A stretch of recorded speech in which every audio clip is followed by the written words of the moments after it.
अस्सलाम वालेकुम। तरंजन टीवी में खुश आमदीद। तुलबा के लिए तरंजन टीवी एक बहुत बड़ी खबर लेके आया है।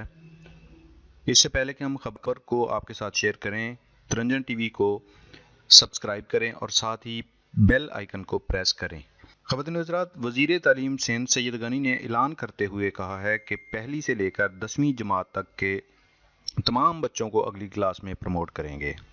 कराची में मीडिया से गुफ्तगू करते हुए सैयद गनी का कहना था कि 9वीं जमात वालों को 10वीं जमात में प्रमोट करेंगे और 11वीं जमात वालों को 12वीं जमात में प्रमोट करेंगे।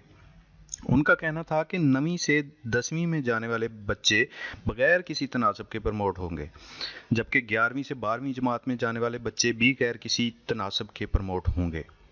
वज़ीर तालीम सिंध ने कहा कि तमाम बच्चों को प्रमोट करेंगे, चाहे वो सारे के सारे पर्चे में फेल हों। वो बच्चे जो तमाम पर्चे में फेल हैं, इन्हें भी पासिंग मार्क्स देकर पास कर दिया जाएगा।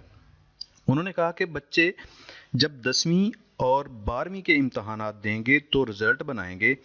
9वीं से 12वीं जमात के तुलबा के लिए एक स्टैंडिंग कमेटी ने तजावीज़ दी हैं, लेकिन यकीन से नहीं कह सकते कि अगले 3 माह में इम्तहानात होंगे या नहीं।